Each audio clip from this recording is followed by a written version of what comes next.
Let me address something that frustrates both patients and physical therapists.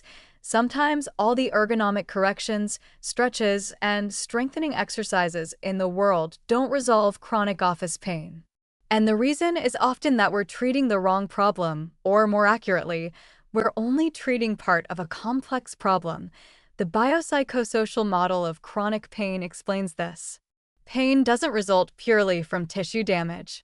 It's an interaction of biological factors, yes, inflammation and structural problems, but also psychological factors like catastrophizing, fear avoidance behaviors, and depression, plus social factors including your work environment, relationships with colleagues, and even compensation systems.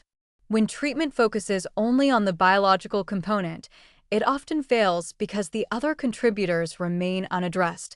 Think about the office worker who has perfect ergonomics, does all their exercises correctly, gets regular massage and physical therapy, but still reports severe daily pain.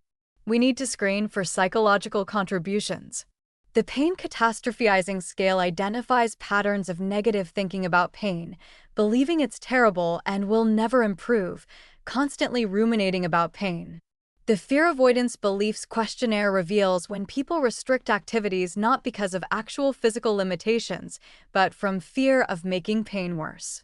And screening for depression and anxiety often uncovers comorbid mental health conditions that both result from and contribute to chronic pain. Here's what's particularly relevant for office workers: job strain. The combination of high demands and low control correlates directly with musculoskeletal pain independent of physical risk factors. Workplace bullying or interpersonal conflict can manifest as physical symptoms. And there are sometimes secondary gain issues where, unconsciously, pain provides an escape from a job the person hates. This isn't malingering or faking. It's a genuine psychophysiological process where emotional distress translates into physical symptoms. Integrated treatment approaches combine physical and psychological interventions. Cognitive behavioral therapy for pain addresses thought patterns and behaviors that amplify pain. Stress management training provides tools for handling workplace pressures.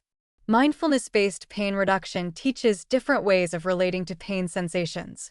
And sometimes, honestly, vocational counseling for job changes is the most effective intervention. I've seen case studies where chronic pain that persisted through years of physical treatment resolved within weeks of changing jobs.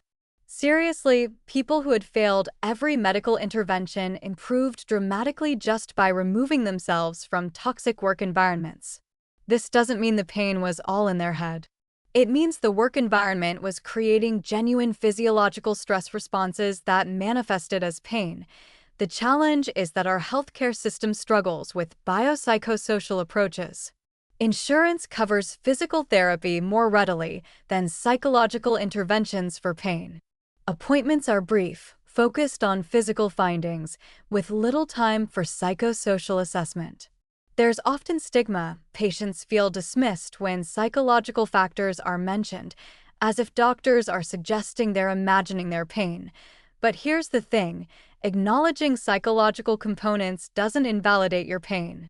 It explains why purely physical treatments haven't worked and opens new treatment avenues.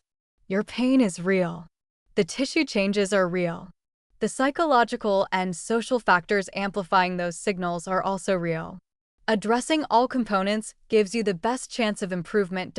If you've had extensive physical treatment without adequate improvement, ask your healthcare provider about comprehensive pain assessment, including psychological factors. Advocate for referrals to pain psychologists or multidisciplinary pain clinics. Your persistent pain isn't a failure of willpower or a sign that nothing can help. It might just mean you need a different treatment approach that addresses all contributors to your experience.